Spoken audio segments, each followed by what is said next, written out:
إن الحمد لله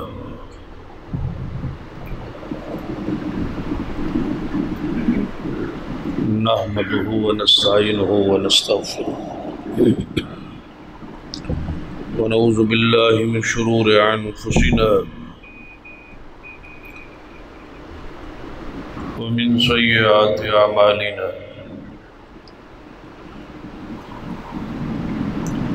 من يهد الله فلا مضل له ومن يضلل فلا هادي له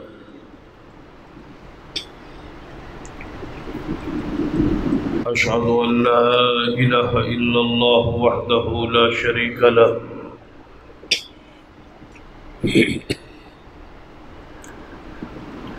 وأشهد أن محمدا عبده ورسوله أما بعد فإن خير الحديث كتاب الله وخير الهدي هدي محمد صلى الله عليه وآله وسلم وشر الأمور محدثاتها وكل محدثة بدعة وكل بدعة ضلالة أما بعد فأعوذ بالله السميع العليم من الشيطان الرجيم من همزه ونفخه ونفثه بسم الله الرحمن الرحيم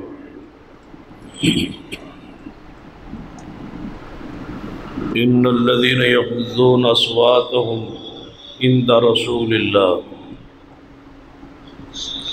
أولئك الذين امتحن الله قلوبهم للتقوى لهم مغفرة وأجر عظيم رب اشرح لي صدري ويسر لي أمري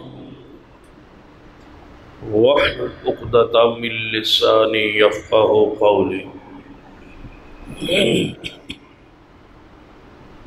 رب زدني علما سبحان ربك رب العزة عما يصفون وسلام على المرسلين والحمد لله رب العالمين.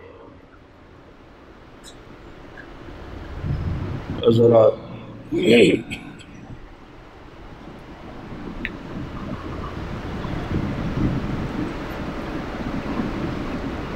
جیسا کہ آپ کے علم میں ہے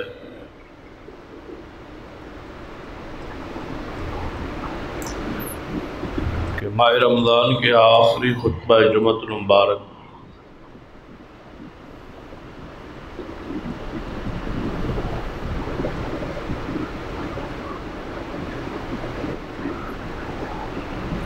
لوگوں کو دعوت فکر دے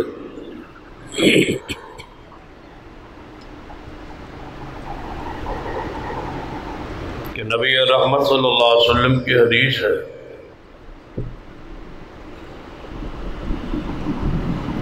کہ میری امت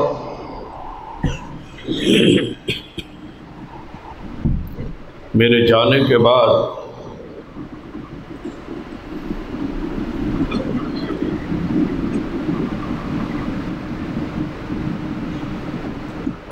تہتر گروہوں میں تقسیم ہو جائے. یہ آپ کی خبر ہے اور یقینی خبر، کیونکہ آپ کی ہر خبر وحی کے ساتھ.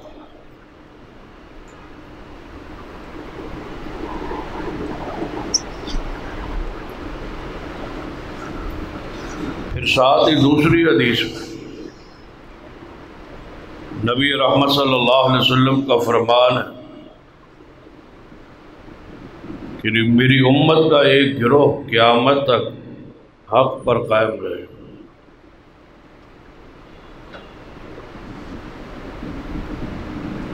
تو دونوں حدیث جو ہے وہ سامنے تھا.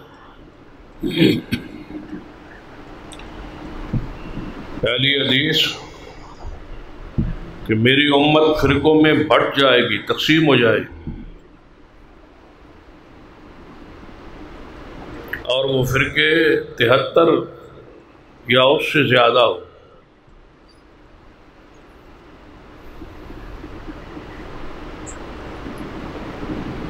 ساتھ ہی آپ نے فرمایا کہ میری امت کا ایک گروہ ہمیشہ حق پر قائم رہے۔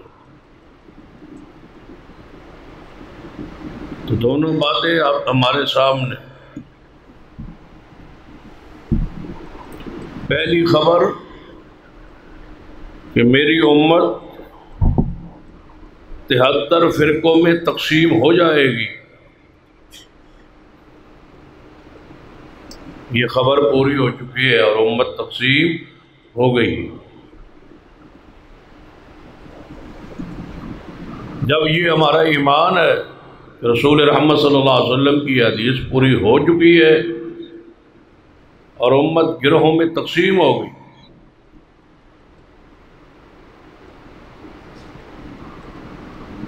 کوئی بھی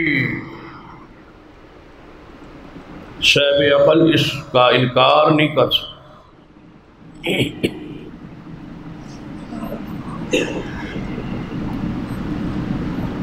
بلکہ ہر بندہ اس بات کو سمجھتا ہے اور بیان کرتا ہے اور کہتا ہے کہ امت گروہوں میں تقسیم ہو گئی۔ تو جس طرح اس حدیث پر یقین ہے، ایمان ہے، اس طرح دوسری حدیث کو بھی مانے۔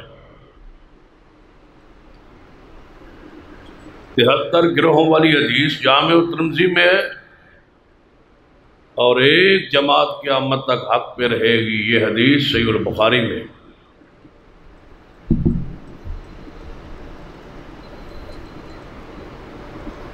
جب 73 والی مان لی، گروہوں میں تقسیم ہونے والی مان لی ہے، تو یہ کیوں نہیں مانتے کہ ایک گروہ حق پر قائم ہے اور قائم رہے گا؟ وہ کون سا ہے؟ اس کی تلاش مجھ پہ اور آپ پہ فرض ہے کہ حق والے گروہ کی تلاش کریں اور تلاش کر کے اس کے ساتھ اپنا تعلق تمسک قائم رہے، محبت اس گروہ کے ساتھ ہو، تعلق اس گروہ کے ساتھ،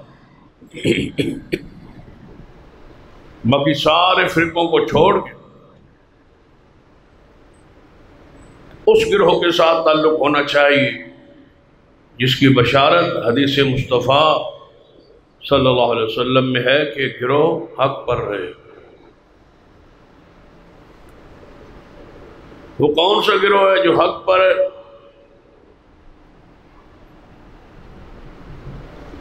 اس حدیث کی شرح میں صحیح البخاری کی اس حدیث کی جتنی بھی شروعات ہیں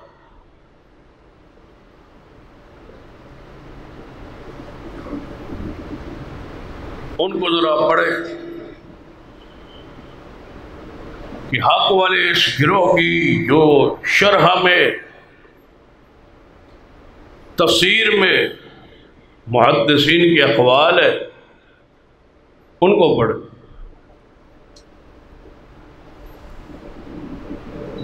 تو ان میں قول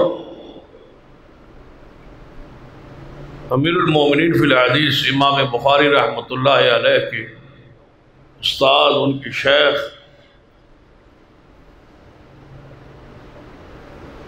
امام علی بن مدینی رحمہ اللہ کا معروف ہے۔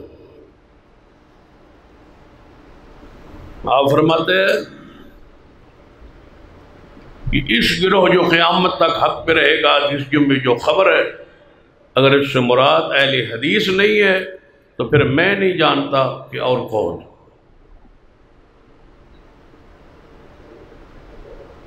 یہ واضح الفاظ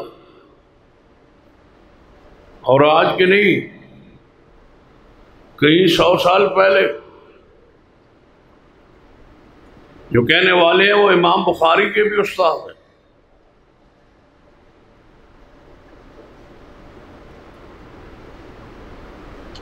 اور اور یہ جذباتی بات نہیں ہے، دلائل کی دنیا میں یہ حقیقت کہ آل الحدیث ہی آل الحق، یہی آل سنہ ہے اور یہی آل النبی،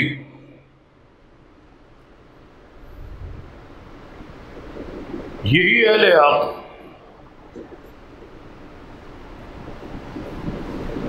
اس میں کوئی دوسری رائے یا ابہام یا شک والی بات آج سے کئی سو سال پہلے پیر عبد القادر جیلانی رحمہ اللہ نے لکھا تھا اپنی کتاب غنیۃ الطالبین میں، انہوں نے بھی اس حدیث کی شرح میں اپنے دور کے گمراہ فرقوں کا ذکر کیا۔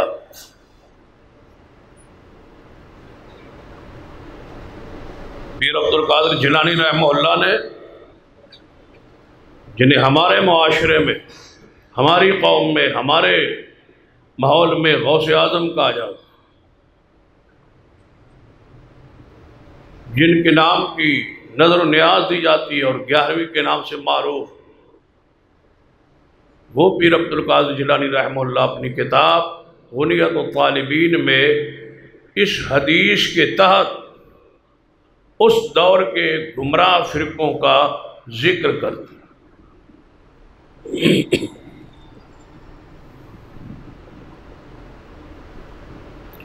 گمراہ فرقوں کا ذکر کرتے ہیں، پھر پیر صاحب نے بڑی وضاحت کی، ایک ایک فرقے کا نام لیا ہے جو اس دور میں تھے، جو ان کے دور میں تھے۔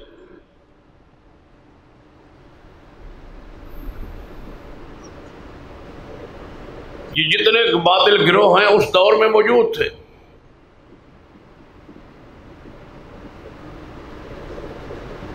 ان کی آج کی پیداوار نہیں، اس دور میں بھی یہ تھے۔ نام پہچان کوئی مختلف ہو سکتی ہے، عقائد یہی تھے، نظریات یہی تھے۔ آج ہمارا واسطہ،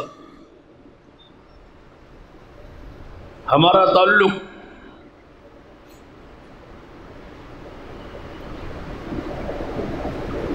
اس ماحول میں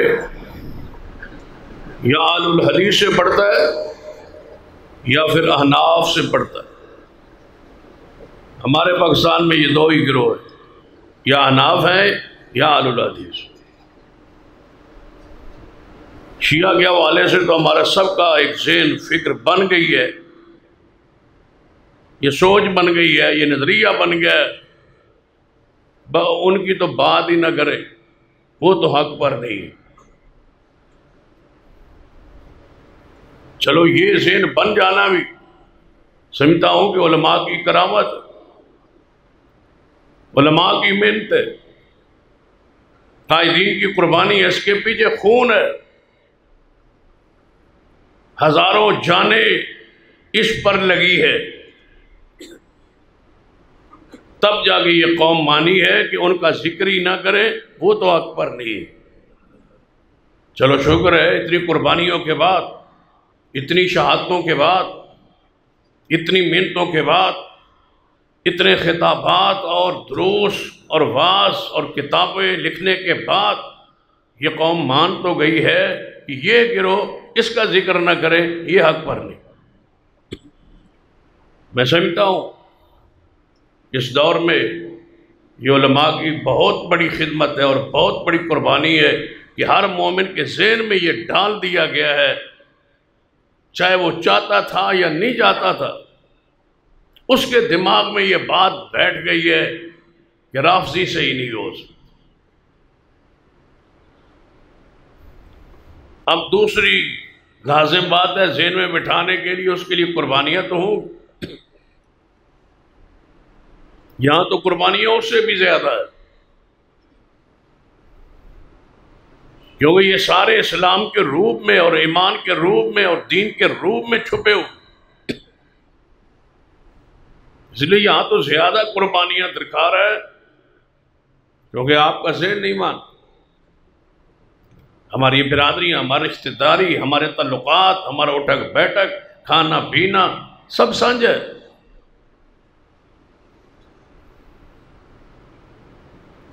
اس لیے ذہن نہیں مان. اس بات کو ذہن میں بٹھانا بڑا مشکل ہے.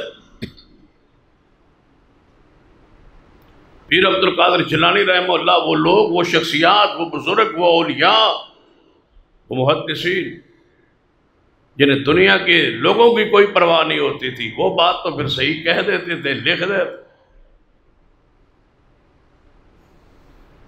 پیر صاحب کے زمانے میں حنفی تھے.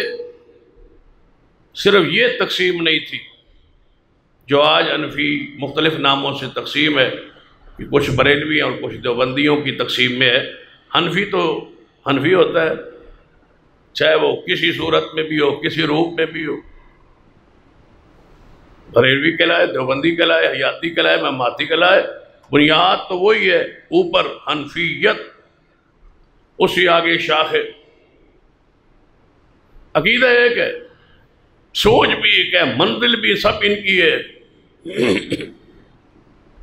آگے سلسلے ہیں، تعلقات ہیں اور تحقیقات ہیں، اور ہر نے اپنا اپنا نام اپنے اپنے بندوں کو جمع کرنے کے لیے الگ پہچان رکھی، تاکہ درمیان میں ایک فرق واضح ہو جائے کہ ہم نے ان کے ساتھ نہیں جانا، انہوں نے ان کے ساتھ نہیں جانا. صرف یہ ظاہری تقسیم ہے، بنیاد ایک.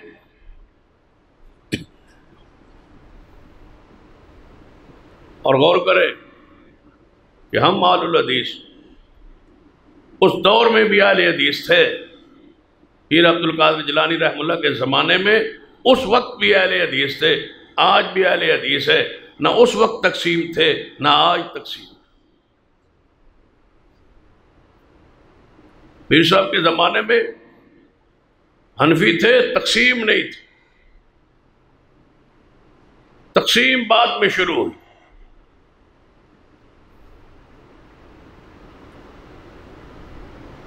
آج تک پیر صاحب کے بعد یہ 8-10 فرقوں میں بٹے ہیں، تقسیم ہو گئے، اور یہ سلسلہ جاری ہے.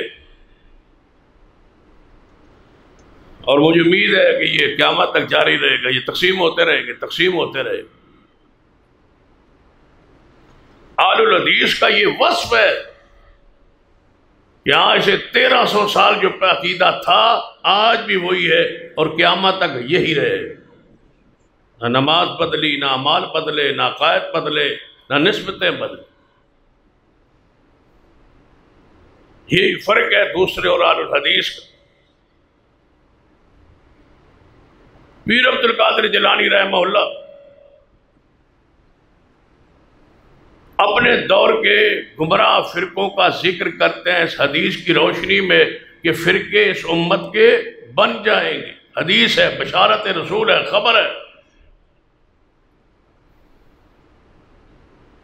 تو لہذا اپنے دور کے فرقوں کا تذکرہ کر دیا جائے تاکہ ان گمراہ فرقوں سے لوگ بچیں.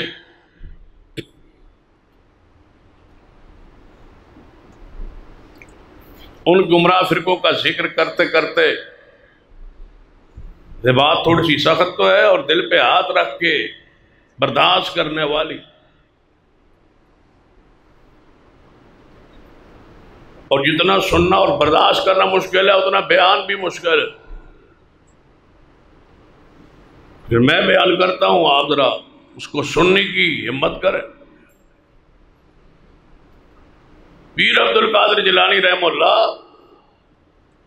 اپنے دور کے، اس دور کے معروف گمراہ فرقوں کا ذکر کرتے ہیں. کرتے کرتے لکھتے ہیں، ایک گروہ جنہیں حنفی کہا جاتا. پیر صاحب لکھتے ہیں کوئی جواز رہ گیا اس کے بعد ان کے نام کی 11ویں دینے اور کھانے کا. پیر صاحب فرماتے ہیں ایک گروہ جسے حنفی کہا جاتا ہے، یہ اس امت کے گمراہ ترین فرقوں میں ایک فرقہ ہے۔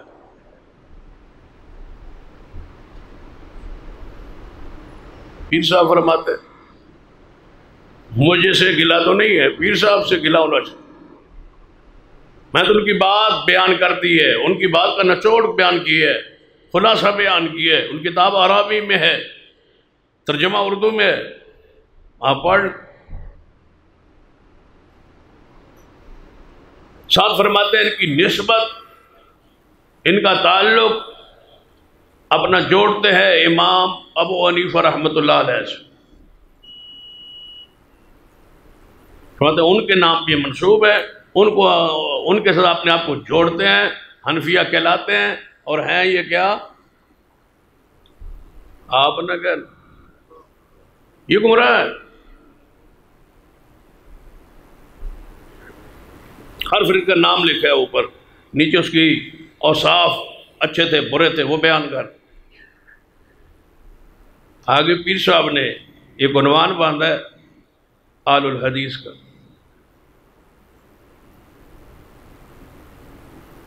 آل الحدیث کا بھی عنوان باندھا ہے کہ یہ بھی ایک گروہ ہے۔ اس گروہ کا عنوان باندھ کے اس کے بارے میں ایک جملہ بھی خلاف لکھا ہو تو ہم کبھی بھی ممبر پہ نہیں چڑھے، ایک جملہ۔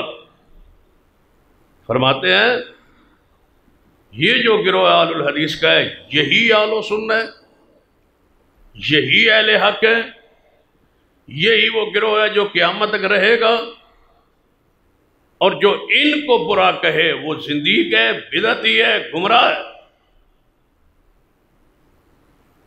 بدعتی کی علامت ہی یہ ہے، آگے فرماتے ہیں پھر بدعتی کی علامت نشانی یہ ہے کہ وہ اہل حدیث کو برا کہتے ہیں اور ان کے مختلف نام رکھتے ہیں۔ فیصلہ تو پیر صاحب فرما گئے، اب مانے یا نہ مانے یہ تو عوام الناس کی مرضی ہے، لیکن ایک گروہ حق پر ہے اور پیر صاحب فرماتے ہیں وہ آل الحدیث۔ قرآن پاک کی آیات میں ذرا غور کریں، کیا قرآن پاک نے حدیث نے یہی پیغام دیا ہے کہ جہاں کوئی لگا رہنا اس کو کچھ نہ کہو، اس کا رد نہ کرو؟ بھئی کبھی آپ نے سوچا ہے کہ جس گروہ کے ساتھ آپ ہیں وہ گروہ حق پر بھی ہے یا نہیں؟ اتنی دین سے بے رخی کیوں ہے؟ قرآن کہتا ہے یا ایھا الذین آمنوا ان جاءکم فاسق بنبأ فتبینوا، اے ایمان والو جب تمہیں کوئی خبر تھے اس کی تحقیق کرو۔ جب وہ کہہ رہے ہیں کہ ہم حق پر ہیں، ہم حق پر ہیں، ہمارے ساتھ ملو، ہم حق پر ہیں، میں کہتا ہوں ہم حق پر ہیں، تو آپ پہ لازم ہے تحقیق۔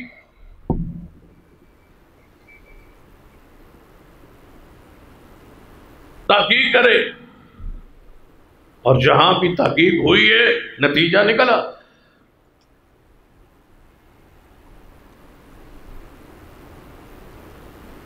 کیا یوسف علیہ السلام کے بھائیوں نے اپنے باپ یعقوب علیہ السلام کو مطمئن نہیں کر دیا تھا کہ بھیڑیا کھا گیا یوسف کو؟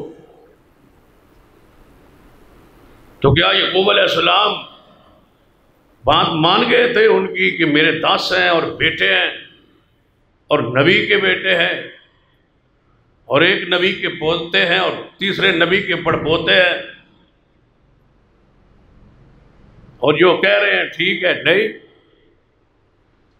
جب نبیوں کے بیٹوں کی بات کی تحقیق لازم ہے، اور کون ہے رب کی زمین پر جس کی بات کی تحقیق نہ ہو؟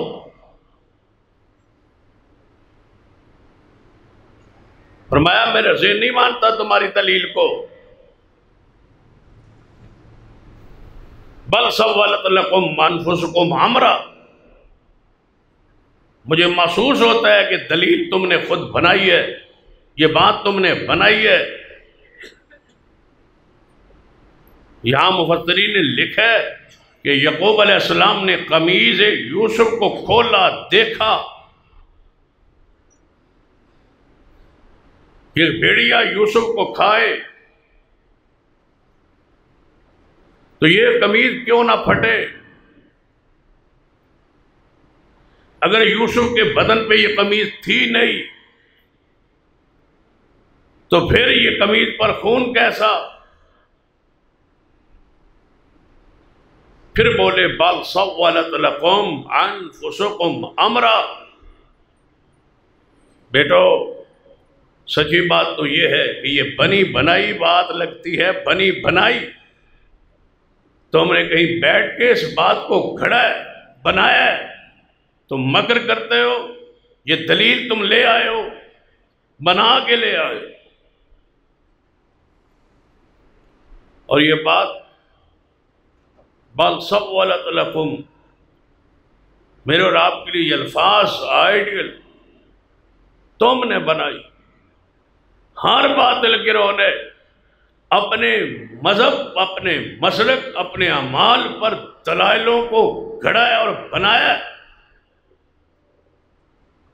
اور ہمارا یہ وصف ہے کہ ہم نے آج تک اپنے کسی عمل پر دلیل بنائی نہیں، وہی کی ہے جو آسمان سے دلیل نازل ہوئی۔ قمیض کو کھولا، بات کو کھولا، بیٹوں کی بات پہ توجہ کی، غور کیا، بات نکل آئی۔ 40 سال بعد چاہے نکلی، لیکن نکلی تو صحیح۔ یعقوب علیہ السلام کا جملہ اس دن 40 سال بعد پورا ہوا۔ فرمایا بیٹو سناؤ، جو میں کہتا تھا کہ تم نے دلیل بنائی ہے، یہ بات حق ہے یا نہیں؟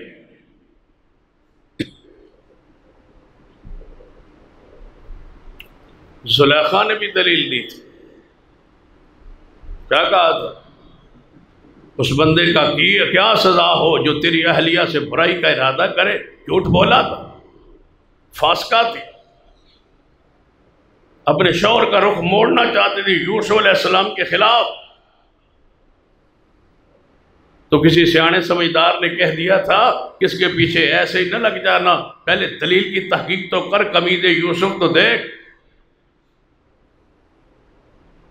قمیض یوسف دیکھی تو بات کھل گئی۔ اس نے کہا کہ تو نے یہ بات بنائی ہے، یوسف تو جانے دے اور بات چھپا جا، غلطی پر یہ ہے، خطا پر یہ ہے، آپ بھی تحقیق تو کرے، دلائل پہ غور تو کرے کہ کون بندہ ہے جو دلیل دے رہا ہے اور جو دلیل نہیں دے رہا اور بنا رہا ہے۔ اور لوگ کہتے ہیں کہ اہل حدیثوں کی بات دلیل پر ہوتی ہے اور صحیح ہوتی ہے اور پکی ہوتی ہے، پختہ ہوتی ہے، مضبوط بات کرتے ہیں، تو جب مضبوط کرتے ہیں تو کچی کرنے والوں کے ساتھ کیوں ہو؟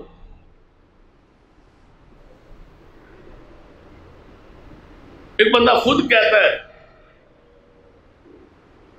کہ ہمارے مسلک کے علماء کی باتیں کچی ہوتی ہیں، بے سند ہوتی ہیں، قصے ہوتے ہیں، کہانیاں ہوتی ہیں، آپ کے علماء کی باتیں ٹھیک ہوتی ہیں، صحیح ہوتی ہیں، مضبوط ہوتی ہے، پھر مزہ نہیں اس بندے پر، افسوس نہیں اس بندے پر، اس کی عقل پر ماتم نہیں کرنا چاہیے جو پھر بھی انہی کے ساتھ ہے، مان بھی رہا ہے کہ وہ صحیح نہیں کہتے، لیکن اس کے باوجود وہ پھر جڑا ہوا۔ اہل حق کی کچھ علامات قرآن میں، احادیث میں موجود ہیں، جن کے ذہن صاف ہے، دماغ صاف ہے اور حق تک پہنچنا چاہتے ہیں، وہ دلائل پہ غور۔ قرآن پاک کی پہلی دلیل دینے لگا، تلاش آپ کی ذمہ داری۔ یہ آیت مبارکہ جو خطبہ مسنونہ میں پڑھی ہے سورۃ الحجرات کے اندر، قرآن پاک کے الفاظ ان الذین یغضون اصواتهم عند رسول اللہ، وہ لوگ، وہ طبقہ، وہ گروہ جو اپنی آوازوں کو پست رکھتے ہیں رسول اللہ کی آواز کے مقابلے میں، حضور کے پاس اپنی آوازوں کو پست رکھتے۔ اس آیت کے دو معنی، یہ آپ کی زندگی تک بھی تھی اور زندگی کے بعد بھی یہ آیت اسی طرح۔ زندگی میں یہ تھی جب رسول اللہ کے پاس بیٹھنا ہے تو اونچی نہیں بولنا، اور زندگی کے بعد اس آیت کا معنی مفہوم یہ ہے کہ جہاں حضور کی آواز، حدیث، فرمان، قول آ جائے وہاں اپنی کسی اور کی آواز کو اونچا نہیں کرنا۔ تو تلاش کیجیے وہ کون سا گروہ ہے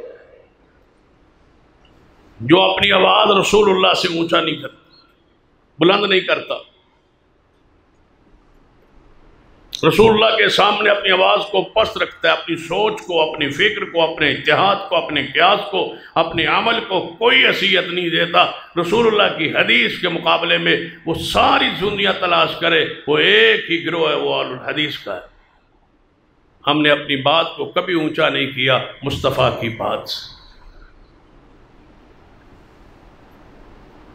باقی سارے گروہ حضور کی بات کے مقابلے میں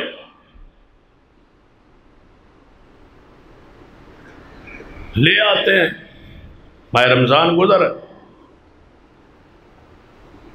آخری عشرہ ہے، جائیں گھروں میں، اسی محلے میں، اسی گلی میں پھرتے جائیں، دروازے کھٹکھٹا کے پوچھے کہ آپ کے گھر میں کوئی اعتکاف بیٹھا ہے؟ وہ کہیں گے ہمارے گھر میں ہماری ماں بیٹھی ہے، دادی بیٹھی ہے، پردادی بیٹھی ہے۔ پھر ان سے پوچھنا بھائی اعتکاف گھر میں ہوتا ہے؟ وہ کہیں گے ہوتا ہے۔ پھر پوچھنا کوئی حدیث ہے یا قرآن کی آیت میں لکھا ہوا ہے؟ اگر پیش کر دے تو آپ سے گزارش کرتا ہوں کہ ہمارے مسلک کو چھوڑ دے، ان کے نظریے کو قبول کر لے۔ دیکھ میں ایک آدھی چاول چکھتے ہیں لوگ، ذائقہ پتہ چل جاتا۔ 10 دن گھر میں عورتیں بیٹھی ہیں اعتکاف، جائیے دلیل لائیے، پوچھئے کسی سے۔ قرآن تو کہتا ہے وَلَا تُبَاشِرُوهُنَّ وَأَنْتُمْ عَاكِفُونَ فِي الْمَسَاجِدِ، کہ مسجدوں میں جب تم اپنی بیویاں اور تم اعتکاف میں بیٹھے ہو تو بیویوں سے مباشرت نہ کرو۔ بخاری میں حدیث ہے رسول اللہ صلی اللہ علیہ وسلم کی ازواج مطہرات مسجد نبوی میں خیمے لگتے تھے، وہاں اعتکاف بیٹھتی تھی، گھر حضور کے ساتھ ساتھ تھے لیکن نہیں بیٹھتی تھی، اور وہ گھر بھی پاکیزگی کا مجسمہ تھے، جن گھروں میں کبھی کوئی گناہ نہیں ہوا، وہ حجرے تھے، وہ گھر تھے جن حجرات کا ذکر قرآن میں ہے، جن کے حجروں پر سورۃ الحجرات ہے، مسجد نبوی کے ساتھ جڑے ہوئے ہیں۔ آج بھی جاؤ مسجد نبوی کے ساتھ جڑا ہوا نہیں ہے گھر امی عائشہ صدیقہ کا، جہاں مصطفیٰ کا روضہ ہے۔ امی عائشہ یہاں نہیں بیٹھتی تھی، مسجد میں آ کے بیٹھتی تھی۔ تمہارے گھر تو مسجدوں سے کئی میٹر دور ہے، مسجد اور گھر کی دیوار ایک ہے، پھر بھی نہیں بیٹھتی ازواج مطہرات گھر میں اعتکاف۔ حدیث رسول ہے لا اعتکاف الا فی مسجد، مسجد کے بغیر اعتکاف نہیں ہے، رسول اللہ کا فرمان ہے۔ مجھے بتاؤ کس بات اور کس دلیل اور کس فتوے اور کس مولوی کے کہنے پر ہزاروں لاکھوں عورتیں گھر میں اعتکاف بیٹھتی ہے؟ یہ رسول اللہ کے فرمان سے اپنی بات کو اونچا نہیں کرنا تو اور کیا ہے؟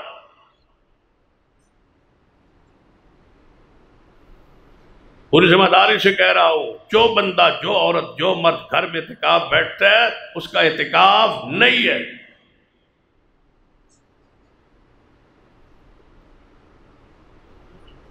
مجھے سوال بھی پوچھا یہ کرونا ہے تو پھر کیا کرے؟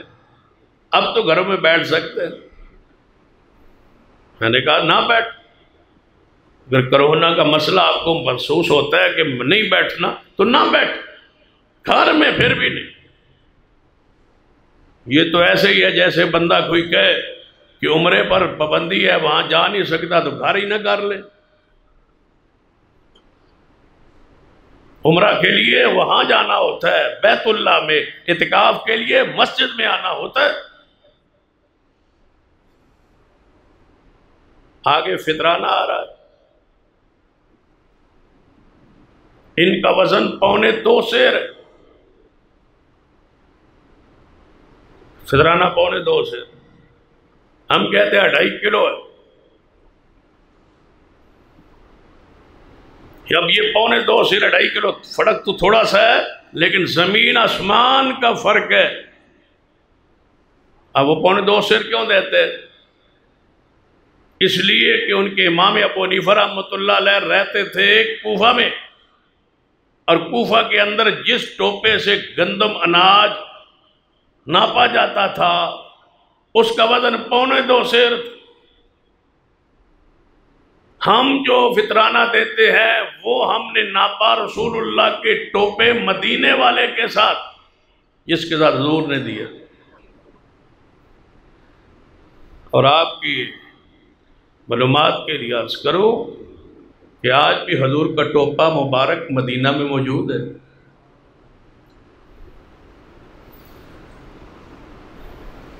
جائے نا وہ وہاں میوزیم جو پرانے آثار قدیمہ وہاں محفوظ موجود ہے مدینہ میں، وہاں ٹوپا حضور کا موجود ہے۔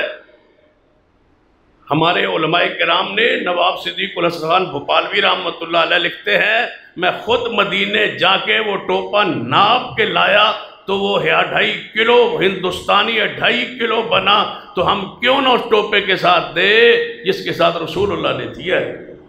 دینا تو ایک ٹوپا ہے۔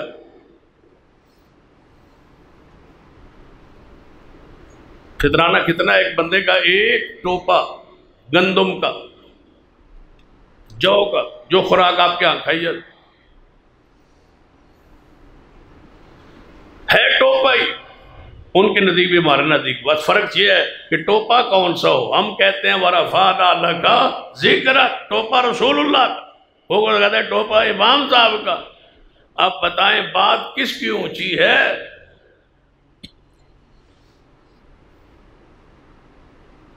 یہ مسئلے 2-3 اس لیے بیان کر رہا ہوں تو آپ کے ذہن میں بات ایک بیٹھ جائے، جو کہ رمضان کے سے ان باتوں کا تعلق ہے۔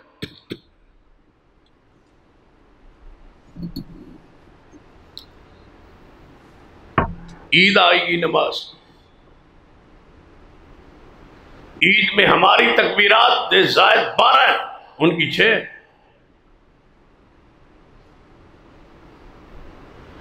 6 تکبیرات اہل کوفہ کا قول ہے،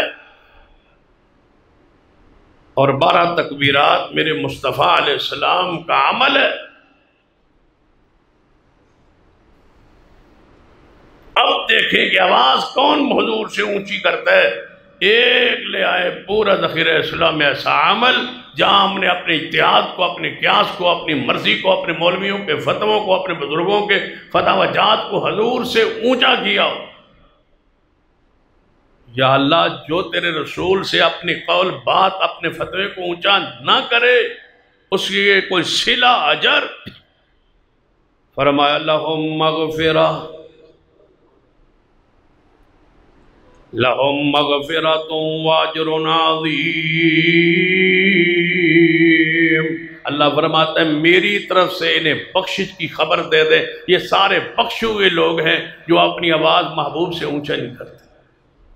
واجر عظیم، اور انہی کے لیے بڑا اجر ہے۔ تو ہم نے کس کس موقع پر حدیث کو پیچھے نہیں کیا؟ کوئی ایک موقع بتایا جائے اللہ کے بندوں، اتنی عام سادہ اور ہم فہم باتیں آپ کے سمجھ میں نہ آئے؟ کون سا فلسفہ ہم کو بیان کر رہے ہیں جو آپ کی سمجھ سے بالا ہے؟ کون سی منطق ہے جو ہم پڑھ رہے ہیں آپ کو سمجھ نہیں آتی؟ پوچھے ان سے کہ یہ کیا ہے، یہ آپ کی ذمہ داری۔ قرآن پاک کی دوسری آیت پڑھنے لگا، یہ بھی سورۃ الحجرات میں، فرمایا ان الذین ینادونک من وراء الحجرات اکثرهم لا یعقلون۔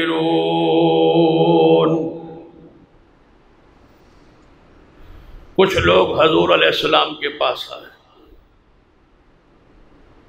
دیہاتی تھے، گاؤں میں رہنے والے تھے، عرابی تھے، حضور کے پار دروازے پہ آ گئے۔ اب ان کو نہیں پتا تھا کہ رسول اللہ کو مخاطب کیسے کرنا ہے، حضور کو انہوں نے بلانا تھا، حضور کو ملنا تھا، تو انہوں نے حضور کو بار لے آنے کے لیے، بلانے کے لیے جن الفاظ کا استعمال کیا، ان الذین ینادونک من وراء الحجرات، انہیں چاہیے تھا مسجد نبوی میں آتے، حضور علیہ السلام کے حجرہ پاک کے سامنے کھڑے ہوتے اور آواز دیتے، کھٹکھٹاتے، یا حضور کو کسی خاص پیارے الفاظ اور صفات سے حضور کو اپنی طرف بلاتے۔ انہیں بجائے ادھر آنے کے پیچھے سے نا، گھر کے حجرے کے پیچھے سے آواز دی، اخرج علینا یا محمد یا محمد یا محمد یا محمد، بار تشریف لائی۔ جب یہ اس انداز میں حضور کو بلایا، کیا کہہ گے؟ یا محمد۔ کیا معنی ہے اخرج علینا یا محمد، اے محمد مصطفیٰ صلی اللہ علیہ وسلم باہر آئیے، باہر نکلی۔ وہ آ گئے، حضور بھی باہر تشریف لے آئے، ان کے ساتھ بیٹھے تو آیت آئی، ان الذین ینادونک من وراء الحجرات اکثرهم لا یعقلون۔ اے میرے پیارے حبیب جناب محمد صلی اللہ علیہ وسلم، جو آپ کے حجرات سے باہر کھڑے ہو کے یا محمد کہہ کے آپ کو بلا رہے ہیں، میں اللہ کہہ رہا ہوں اکثرهم لا یعقلون، ان کی اکثریت بے وقوفوں کی، یہ بے وقوف ہیں، یہ بے عقل ہیں، انہیں پتہ ہی نہیں حضور کو کیسے بلاتے ہیں، انہوں نے کیوں کہا یا محمد صلی اللہ علیہ وسلم۔ حضور کے گھر سے باہر کھڑے ہو کے یا محمد کہنا جرم ہے،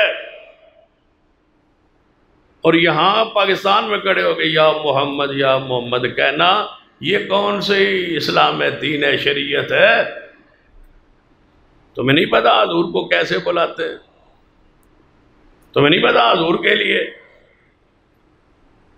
پیون بلانا ہوئے تھے ابا جی، اور حضور کو بلانا ہو تو یا محمد، تم اتنا بھی حیا نہیں ہے، اتنا بھی احترام نہیں ہے؟ استاد جی کو بلاؤ تو نام نہیں لیتے، استاد جی کہتے ہو، حضور کو بلاتے ہو یا محمد کہتے ہو، تم اتنا بھی شعور نہیں ہے کہ حضور سے مخاطب کیسے ہوتے ہیں، حضور کو بلاتے کیسے ہیں، بڑوں کا نام لے کے بلاتے ہیں۔ یہ کون ہے جو آج بھی یا محمد کہہ رہا ہے؟ اکثرهم لا یعقلون۔ بندہ نشانیوں سے پہچانا جاتا ہے، دلیلیں ہوتی ہے نا، نشانیاں ہوتی ہیں اصلی بندے کی اور بے نسل بندے۔ لوگ کہتے ہیں نا، جب گستاخی بے ادبی کے الفاظ سے بلائے تو کہتے ہیں کہ یار تجھے پتہ نہیں ہے، احترام نہیں ہے، تو کس کا بیٹا ہے، تو کون ہے؟ بندے کی نسل کا پتہ چلتا ہے اس کی آواز سے، اس کی گفتار سے، اس کے کردار سے، اس کی بول سے۔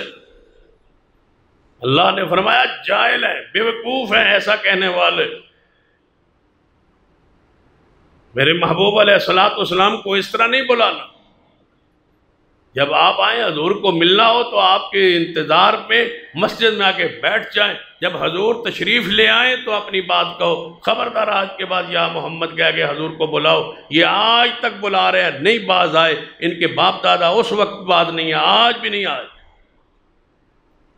اکثرهم لا یعقلون۔ قرآن پاک کی تیسری آیت پڑھتا ہوں، ان اللہ وملائکتہ یصلون علی النبی یا ایھا الذین آمنوا صلوا علیہ وسلموا تسلیما۔ بے شک اللہ اور اس کے سارے فرشتے محمد مصطفیٰ پہ درود بھیجتے ہیں، اے ایمان والو تم بھی درود و سلام پڑھو۔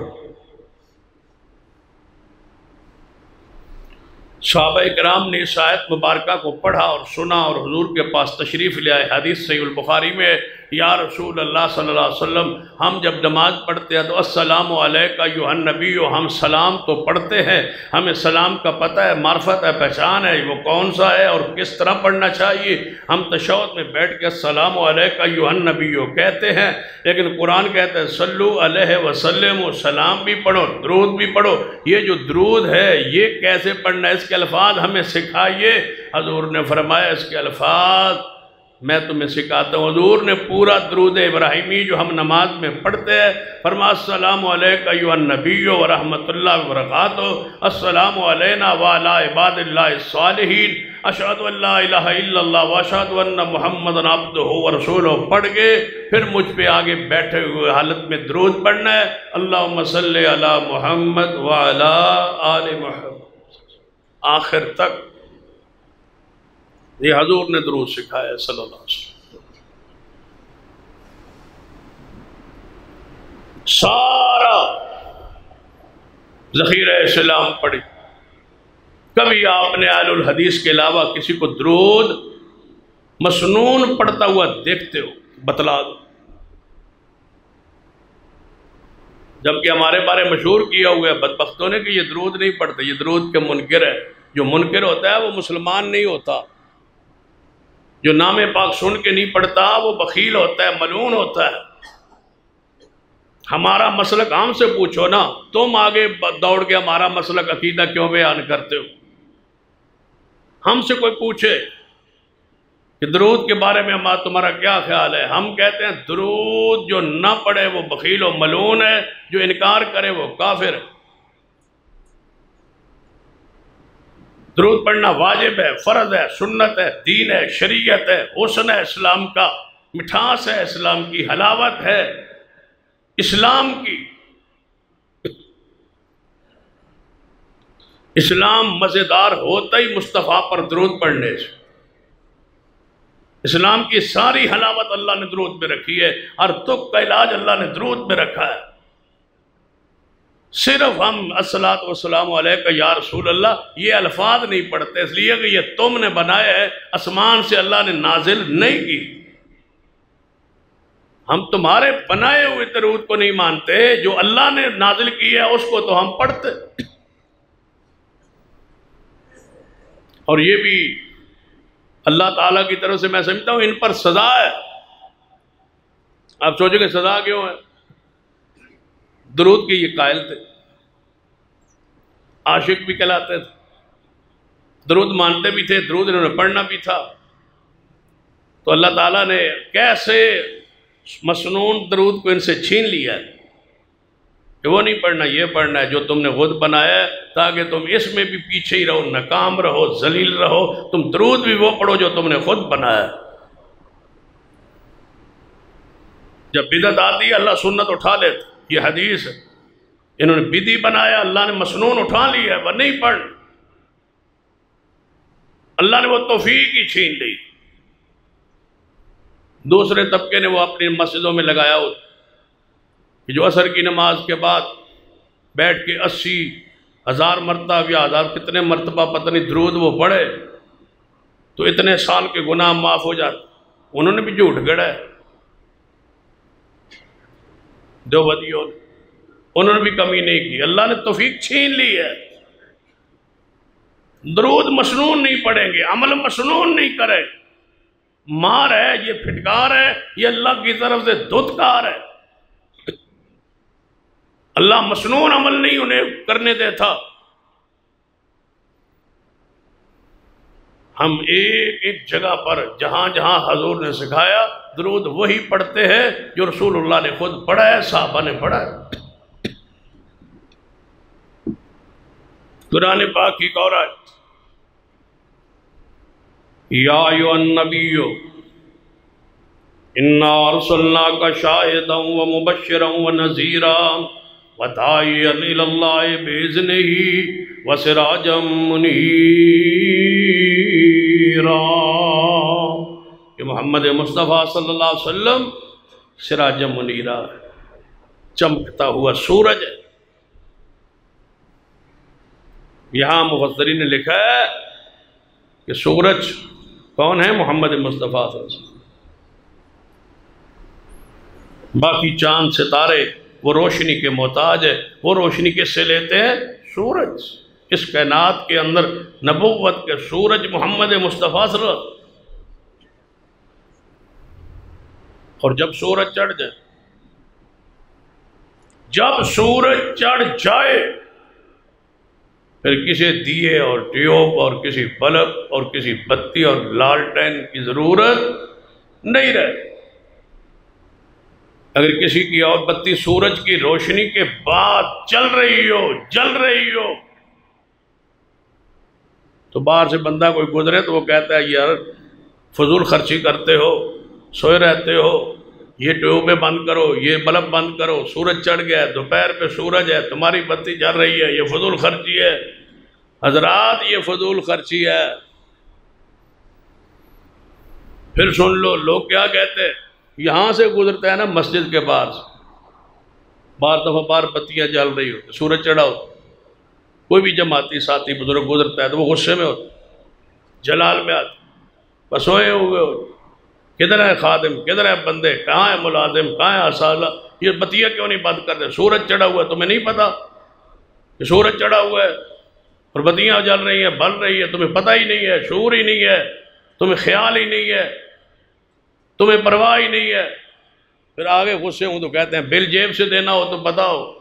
یہ سارا غصہ، یہ سارا جلال ٹھیک ہے، لیکن میں پوچھتا ہوں یہ کیوں جلال آتا ہے؟ اس لیے کہ بندے کو نقصان نظر آ رہا ہے کہ سورج چڑھا ہوا ہے، یہ بتی کیوں جل رہی؟ جب سورج چڑھ گیا ہے، وہ بتی جلانے والوں، فضول خرچی ہے یہ جو تم نے سارا کیا ہے نا. یہ میری سرکار ہے، یہ میرا پیر ہے، یہ میرا بزرگ ہے، یہ میرا امام ہے. بے وقوفو، سورج چڑھ گیا ہے، یہ فضول خرچی ہے. جن پیروں کے پیچھے پھرتے ہو، پیسے دے رہے ہو، یہ فضول خرچی ہے. فضول خرچ شیطان کا بھائی ہوتا ہے. یہ بتیاں بند کرو، ان کی کوئی حیثیت نہیں. سورج چڑھ گیا ہے اور وہ محمد مصطفیٰ صلی اللہ علیہ وسلم. اور آج تک ہم نے کسی اور بتی کو جلایا ہی نہیں، اس لیے کہ محمد مصطفیٰ سورج چڑھ گئے. کوئی پیر نہیں ہمارا، کوئی مرشد نہیں ہمارا، کوئی سرکار نہیں ہماری، کوئی آستانہ نہیں ہمارا، کوئی ٹیکس نہیں ہے ہمارے ہاں کہ آپ 11ویں دیں، 12ویں دیں، کل دیں، 7واں دیں، 40واں دیں. یہ ٹیکس، یہ خرافات، یہ چٹی، یہ غرابہ، یہ تم پہ جرمانہ، یہ عائد ہوتا ہے. مذہب انتہائی آسان ہے، کچھ بھی نہیں لیتا مذہب. یہ ساری فضول خرچی ہے اور ساری بدعت ہے، سارے خرافات ہے. سال بعد وہاں حاضری، سال بعد وہاں حاضری، کئی حاضری نہیں ہے. اللہ توفیق دے تو سال بعد حاضری رب کے گھر بیت اللہ کی ہے. اللہ توفیق دے تو حاضری مسجد نبوی میں محمد مصطفیٰ کی مسجد میں ہے. کچھ بھی نہیں. یہ فضول خرچی ہے، یہ بتیاں ہیں سورج چڑھے ہونے کے بعد. قرآن پاک کی ایک اور آیت فرما وَمَن يُشَاقِقِ الرَّسُولَ وَمَن يُشَاقِقِ الرَّسُولَ مِن بَعْدِ مَا تَبَيَّنَ لَهُ الْهُدَىٰ وَيَتَّبِعْ غَيْرَ سَبِيلِ الْمُؤْمِنِينَ نُوَلِّهِ مَا تَوَلَّىٰ وَنُصْلِهِ جَهَنَّمَ وَسَاءَتْ مَصِيرًا. اللہ فرماتا ہے وہ لوگ جو پیارے حبیب جناب محمد صلی اللہ علیہ وسلم کی حدیث بالکل واضح ہونے کے بعد حضور کا راستہ چھوڑ کے اور صحابہ کا راستہ چھوڑ کے کسی اور راہ پہ چلے، ہم انہیں پھیر دیتے ہیں جدھر وہ پھرنا چاہتے ہیں. ان کا انجام جہنم ہے. اللہ رسول اللہ صلی اللہ علیہ وسلم اللہ کی طرف سے حضور پر دین آ جانے کے بعد، سنت آ جانے کے بعد، صحابہ کا راستہ چھوڑ کے، حضور کا راہ چھوڑ کے، صحابہ کا راستہ چھوڑ کے، فَإِنْ آمَنُوا بِمِثْلِ مَا آمَنْتُمْ بِهِ فَقَدْ اهْتَدَوْا، صحابہ کا راستہ چھوڑ. سب نے صحابہ کا راستہ چھوڑا ہے.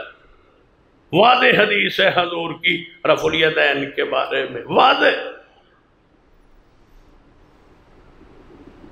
اور امام بخاری رحمہ اللہ نے اپنی کتاب جزء رفع الیدین میں لکھا ہے لم یثبت عن احد من اصحاب النبی، کہ مصطفیٰ کے 1.25 صحابہ میں ایک صحابی بھی ایسا نہیں تھا جو نماز رفع الیدین کے بغیر پڑھتا ہو۔ امام بخاری نے دعویٰ کیا جو اللہ رسول اللہ کا راہ اور صحابہ کا راستہ چھوڑے، تو میں کہتا ہوں جس کی نماز میں رفع الیدین نہیں، اس کی نماز نہ مصطفیٰ جیسی نہ مصطفیٰ کے صحابہ جیسی۔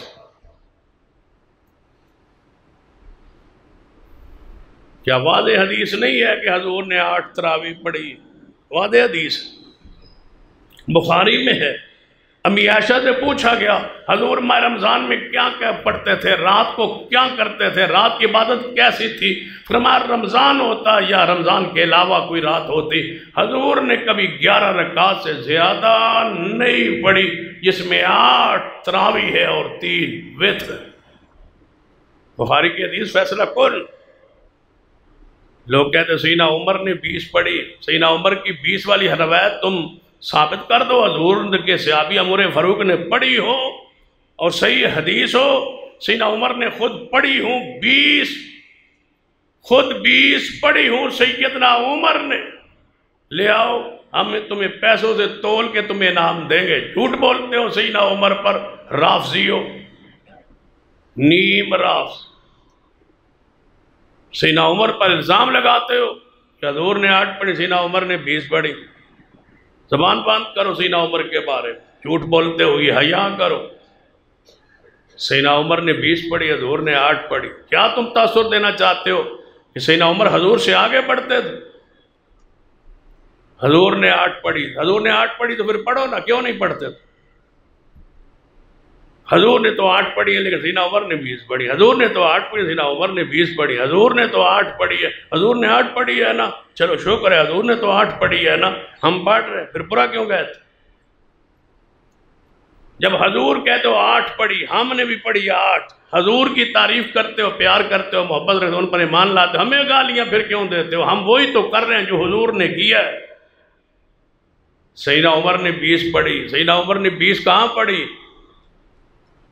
کہاں پڑھی ہے؟ بغداد میں پڑھی ہے، کوفے میں پڑھی ہے، دیوبند مدرسے میں آگے پڑھی، بریلویوں کے مدرسے جامع بریلی میں پڑھی، کہاں پڑھی ہے؟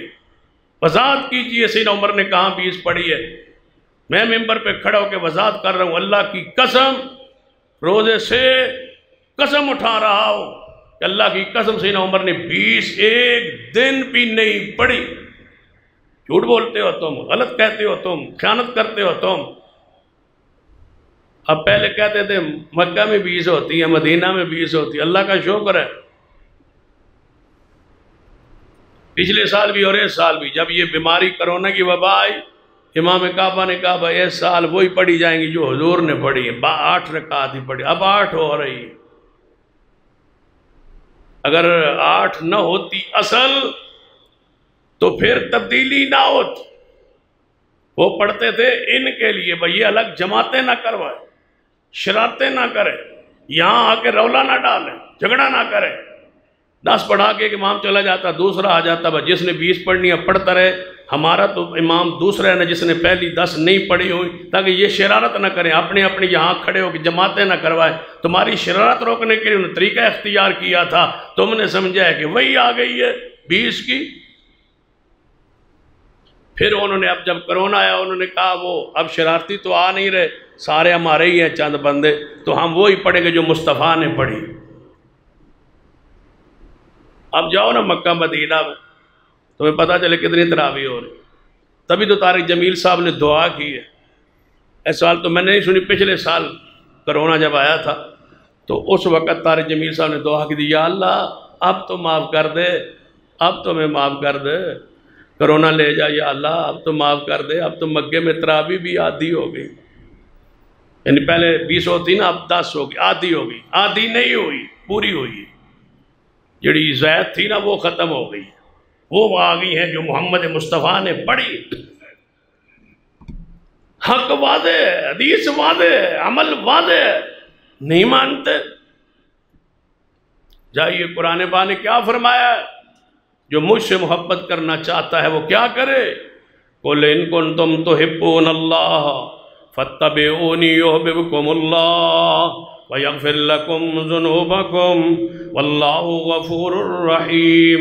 اے میرے پیارے حبیب جناب محمد صلی اللہ علیہ وسلم فرما دیجئے اگر مجھ سے محبت، اللہ سے محبت کرنا چاہتے ہو، خالص اور صرف اتباع کرو محمد مصطفیٰ صلی اللہ علیہ وسلم۔ خالص اور صرف بتاؤ پھر اللہ کس سے محبت کرتا ہے جو خالص اور صرف حضور کی اتباع کرے۔ میں پوری ضمانت گارنٹی سے کہہ رہا ہوں، خالص اور صرف رسول اللہ کی، خالص اور صرف رسول اللہ کی پیروی ہم ہی کرتے ہیں۔ خالص بھی کرتے ہیں اور صرف حضور کی کرتے ہیں۔ کوئی خالص نہیں کرتا، کوئی صرف نہیں کرتا ہے لیکن ساتھ ساتھ امام کی بھی کرتا ہے ساتھ ساتھ بزرگوں کی بھی کرتا ہے۔ ہم خالص اور صرف حضور کی ہی کرتے ہیں۔ قرآن پاک کی ایک اور آیت، یا ایھا الذین آمنوا اطیعوا اللہ واطیعوا الرسول ولا تبطلوا اعمالکم، اے ایمان والو اللہ اور اس کے رسول کی اطاعت کرو، اپنے اعمال باطل نہ کرو۔ قرآن کہتا ہے اس کے عمل باطل ہے، برباد ہے، جو حضور کی سنت سے ہٹے ہوئے ہے۔ تمہیں خبر ہے کہ تمہارے اعمال باطل ہے، اس لیے تم وہ کرتے ہو جو حضور نے نہیں کی۔ تم اذان پہ، قبر پہ اذان کہتے ہو، قبر سے 40 قدم پیچھے ہٹ کے دعا کرتے ہو، عرس اور میلے اور ٹھیلے کرتے ہو، مرنے کے بعد کل 7ویں 40ویں کرتے ہو۔ تمہیں خبر ہے کہ یہ اعمال تمہارے باطل ہیں، برباد ہیں۔ جب ایک بدعت آئے سارے نیکیاں ضائع ہو جاتی ہے، اس لیے کہ تم اطاعت نہیں کرتے۔ ہمیں اپنے اعمال کی قبولیت کی انشاءاللہ کبھی امید ہے، کیونکہ آج تک ہم نے عمل کیا ہی نہیں ہے جو مصطفیٰ نے نہیں۔ قرآن پاک کی اور آیت جس پہ بات کا اختتام کرنے لگا، فرمایا یا ایھا الذین آمنوا اطیعوا اللہ واطیعوا الرسول واولی الامر منکم فإن تنازعتم فی شیء فردوہ الی اللہ والرسول ان کنتم تؤمنون باللہ والیوم الآخر ذالک خیر واحسن تأویلا۔ اے ایمان والو اللہ کی بات مانو، رسول اللہ کی بات مانو، وَأُولِي الْأَمْرِ مِنْكُمْ اپنے بڑوں کی بات مانو، بزرگوں کی بات مانو، اماموں، پیروں، فقیروں، جو بھی ہے نیک بندہ، جو صاحب امر ہے، صاحب حکم ہے، سب کی بات مانو۔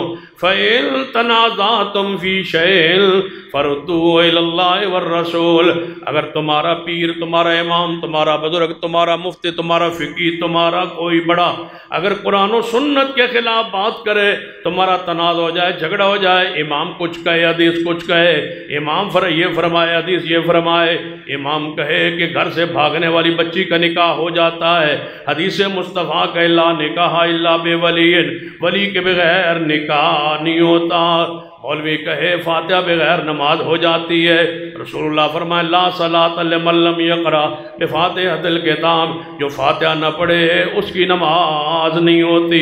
مولوی کچھ کہے، حدیث کچھ کہے، فتویٰ کچھ ہو، حدیث کچھ اور کہے، فرما فَإِن تَنَازَعْتُمْ فِي شَيْءٍ فَرُدُّوهُ إِلَى اللَّهِ وَالرَّسُولِ إِن كُنتُمْ تُؤْمِنُونَ بِاللَّهِ تم اپنے امام کی بات چھوڑنا ہوگی، اپنے بزرگ کی بات چھوڑنا ہوگی، ماننی ہے اللہ کی، اس کے رسول کی۔ إِن كُنتُمْ تُؤْمِنُونَ بِاللَّهِ إِن كُنتُمْ تُؤْمِنُونَ بِاللَّهِ بڑے پیارے الفاظ ہیں، قرآن کے معنی بڑا پیارا ہے۔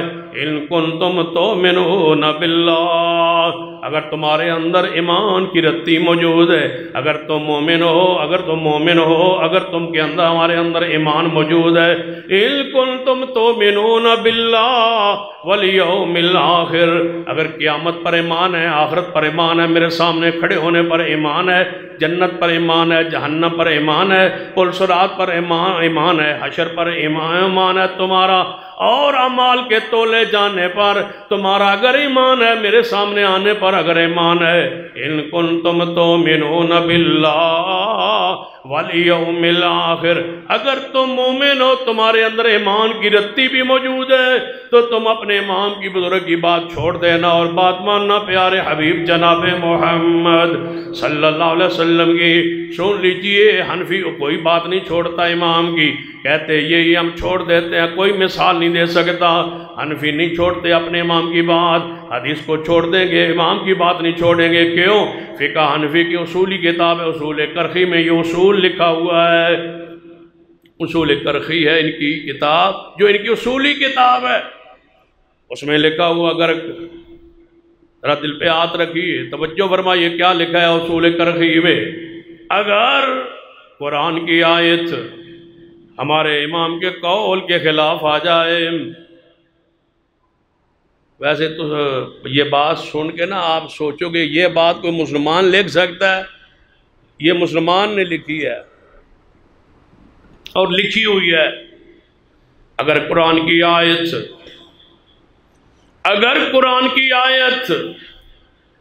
ہمارے امام کے قول کے خلاف آ جائے، قرآن کی آیت کو چھوڑ دیا جائے گا، قرآن کی آیت کو منسوخ سمجھا جائے گا، یا قرآن کی آیت کی کوئی تعویل کر لی جائے گی، کوئی ہیر پھیر کر کے اس کا معنی بدل لیا جائے گا، لیکن امام کے قول کو نہیں چھوڑا جائے گا۔ اگلی بات اس سے اور اگلی بات سنیے، لکھتے ہیں اگر ہمارے امام کے قول کے خلاف حدیث آ جائے، حدیث کے خلاف امام کا قول آ جائے، یہ تو کبھی حنفیوں نے سوچا بھی نہیں نا کہ حدیث کے خلاف قول امام آ جائے۔ کہتے ہیں ہمارے امام کے قول کے خلاف حدیث آ جائے، پھر نبی تو یہ ہوئے نا، ہمارے امام کے قول کے خلاف حدیث آ جائے، یا حدیث چھوڑ دی جائے گی، یا منسوخ سمجھی جائے گی، یا اس کی کوئی تعبیر تفسیر ایسی کر لی جائے گی، اس کو کھینچ کے امام کے قول کے مطابق بنا لیا جائے گا، لیکن امام کا قول نہیں چھوڑا جائے گا۔ فَإِن تَنَازَعْتُمْ فی شیء فردوہ الی اللہ والرسول ان کنتم تؤمنون باللہ والیوم الآخر ذالک خیر واحسن تأویلا۔ رب کہتا ہے اگر امام کا قول، اگر بزرگوں کا قول قرآن کے حدیث کے خلاف آ جائے، چھوڑ دو امام کا قول، مانو اللہ اس کے رسول کی بات۔ اگر تمہارے اندر ایمان کی رتی موجود ہے تو پھر میری بات مانو، میرے رسول کی بات مانو۔ لائیے کوئی ایک قول جو آپ نے حدیث کے مقابلے میں چھوڑا، یہ ظالم نہیں چھوڑتے، تو پھر مان لیجئے کہ ہم نے ہر اس قول کو چھوڑا جو حدیث کے مقابلے میں آیا یا قرآن کی آیت کے مقابلے میں آیا۔ یہ ہے مسلک اہل حدیث۔ دعوت دیتا ہوں اس مسلک کو قبول کیجئے، اس کے ساتھ تمسک تعلق کو مضبوط کیجئے، اس کے ساتھ جڑ جائیے۔ یہ دلیل پر، بصیرت پر، نور پر، روشنی پر قائم ہے، باقی سارے ظلمات میں ہے، اندھیر نگری میں ہے، کوئی شرک میں ہے، کوئی بدعات میں ہے، کوئی خرافات میں ہے، کوئی تقلید میں ہے، کوئی بیچارہ کسی بیماری میں ہے، سارے کوئی نہ کوئی بیمار ہے، کسی کو کوئی ہے، کسی کو کوئی ہے۔ ہر قسم کی شرک اور روحانی بیماریوں سے محفوظ معصوم مسلک اہل الحدیث کا ہے، جسے کوئی بیماری نہیں ہے، نہ شرک کی، نہ بدعت کی، کوئی بیماری نہیں۔ جسمانی کوئی بیماری ہمیں ہو سکتی ہے، روحانی ہماری بیماری کوئی نہیں انشاءاللہ۔ ہم معصوم مسلک کے ساتھ ہیں، محفوظ مسلک کے ساتھ ہیں، کتاب و سنت کے ساتھ ہیں۔ اللہ مجھے اور آپ کو توفیق عطا فرمائے، ہم اسی پر قائم رہے، اسی پر موت آئے۔ اقول قولی ھذا واستغفر اللہ لی ولکم ولسائر المسلمین۔